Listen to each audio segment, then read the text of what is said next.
아침에 나로 주의 인자한 말씀을 듣게 하소서. 성도 여러분 안녕하세요. 목요일입니다. 오늘도 하나님의 사랑이 여러분들의 삶의 자리에 가득하기를 간절히 소망합니다. 말씀 한 곳 봅니다. 열왕기상 22장 29절부터 40절까지의 말씀을 봉독해 드립니다. 이스라엘의 왕과 유다의 여호사밧 왕이 길르앗 라못으로 올라가니라.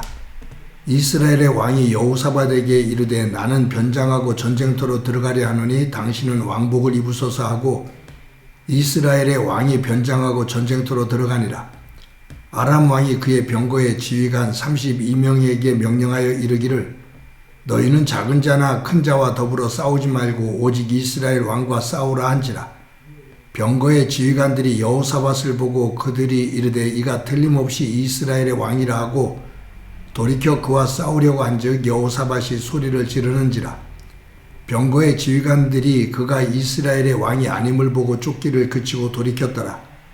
한 사람이 무심코 활을 당겨 이스라엘 왕의 갑옷 옷깃을 맞힌지라.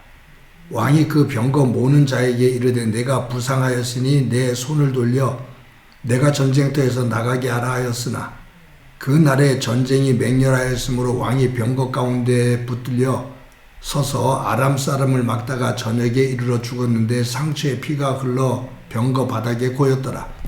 해가 진녘에 진중에서 외치는 소리가 있어 이르되 각기 성읍으로 또는 각기 본향으로 가라 하더라. 왕이 이미 죽음에 그 시체를 메어 사마리아에 이르러 왕을 사마리아에 장사하니라. 그 병거를 사마리아 못에서 씻음에 개들이 그의 피를 핥았으니 여호와께서 하신 말씀과 같이 되었더라.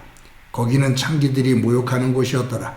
아합의 남은 행적과 그가 행한 모든 일과 그가 건축한 상하궁과 그가 건축한 모든 성읍은 이스라엘 왕 역대 지략에 기록되지 아니하였느냐.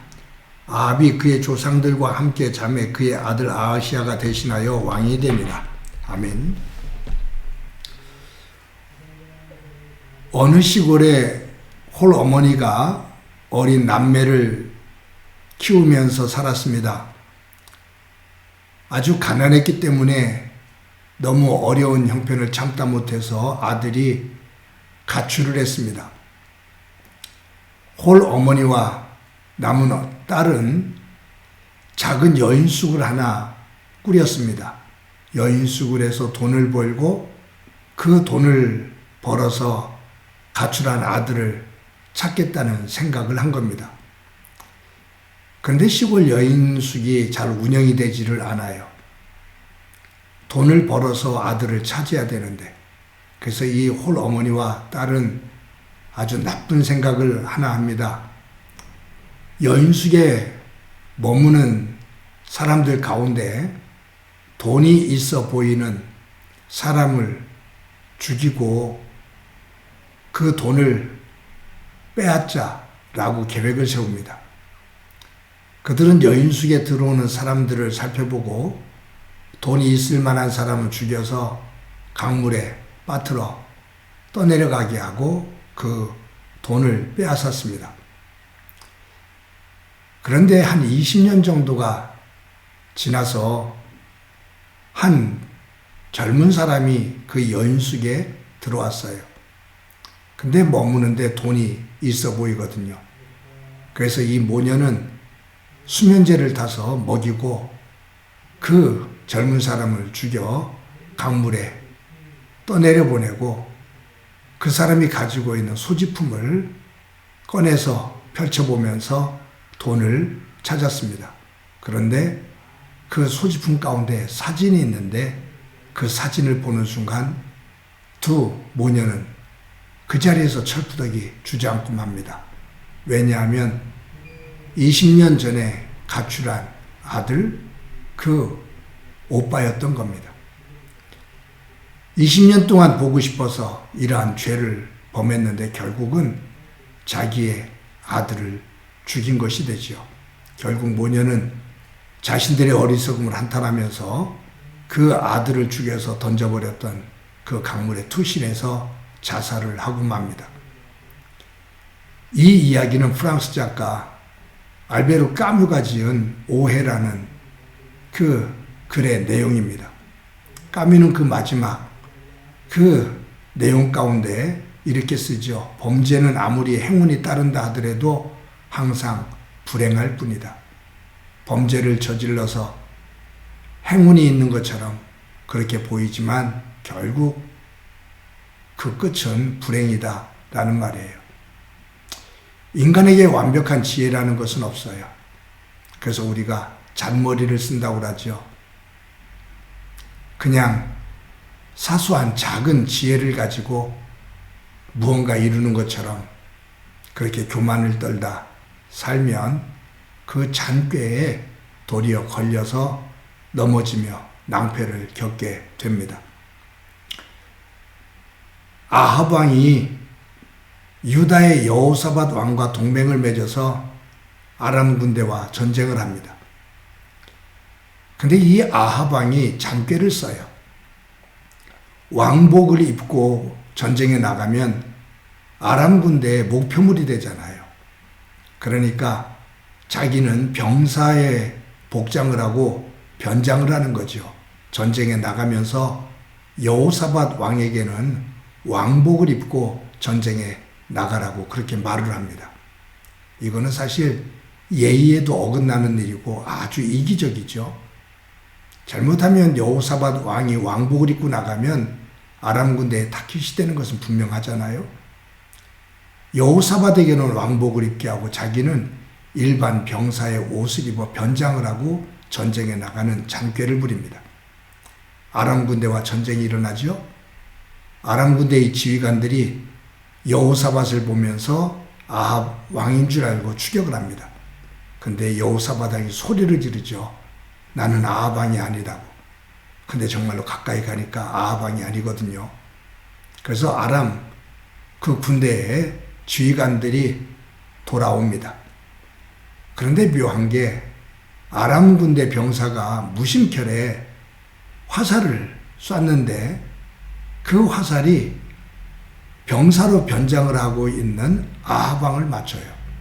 아합 왕이 병거를 모는 병사에게 내가 부상을 입었으니 돌아가자라고 말해요. 이 전쟁터에서 빠져나가라 그래요. 그런데 전쟁이 너무 맹렬해서 빠져나갈 수가 없습니다. 해질녘까지 싸우게 됩니다. 그때 그 부상으로 피를 많이 흘린 아합 왕이 죽게 됩니다. 전쟁에서 패하고 이스라엘 군대가 사마리아로 돌아와요. 병거에는 아합 왕이 흘린 피가 흥건히 쌓여 있습니다. 장례를 치르죠. 그리고 아합 왕의 피 그 수레를 연못에 가서 씻어요. 그때 개들이 와서 그 핏물을 핥아먹습니다. 성경은 그렇게 말하고 있어요. 하나님께서 이 악한 아합 왕에게 엘리야를 통해서 예언하신 그 예언이 이루어졌다. 무슨 말이냐면 아합과 그의 아내 이세벨이 나봇을 죽이고 포도원을 빼앗잖아요. 그 나봇을 돌로 쳐 죽였을 때 그 흘린 피를 개가 핥아먹었습니다. 그때 하나님은 엘리야를 통해서 나봇의 피를 개가 핥아먹은 것처럼 너의 피를 개가 핥아먹으리라 라고 예언을 하셨는데 그대로 이루어졌다 그 말이에요. 여러분, 우리가 살면서 우리는 누구의 지혜를 덧입어서 삽니까? 우리의 삶을 살다 보면 이런 일 저런 일들이 있거든요. 해결해야 될 문제들이 계속 이어집니다. 그래서 제가 여러분들에게 말씀드린 것 가운데 하나가 인생은 문제를 풀어가는 겁니다. 문제가 없는 것을 바라는 것은 욕심이에요. 죽을 때까지 문제는 일어납니다. 그 문제를 어떻게 푸느냐에 따라서 삶을 하나님 안에서 지혜롭게 사느냐 아니면 어리석게 사느냐 갈라지게 되죠. 아합 왕처럼 잔꾀를 부리면 그것이 자기가 살아나는 길이고 유익할 거라고 생각을 하지만 그 잔꾀 스스로가 무너지게 됩니다. 오늘도 저와 여러분이 하루를 살아갈 때 아합 왕처럼 잔꾀를 부리며 세상의 지혜를 가지고 판단하고 결정하며 살아가는 것이 아니라 하나님의 말씀을 중심으로 신실한 하나님의 지혜를 가지고 삶의 문제에 접근하고 그 문제를 풀어가는 가운데 하나님께서 예비해 두신 그 은혜가 충만한 삶이 되어지기를 간절히 소망합니다. 한번 기도드립니다. 하나님, 오늘도 귀한 날 주신 것 감사합니다. 살면서 우리에게 일어나는 여러 가지 문제들을 풀어가며 해결하며 살아갈 것인데 아하방처럼 인간의 잔꾀와 세상의 잔꾀를 가지고 문제를 풀려다 낭망하는 일 없도록 우리에게 하늘의 지혜를 허락해 주옵소서. 하나님의 말씀과 신실한 믿음을 가지고 우리의 삶을 하나님의 지혜로 문제를 풀어갈 수 있도록 도와주옵소서. 함께 주시리라 믿고 예수님의 이름으로 기도드립니다. 아멘. 아멘.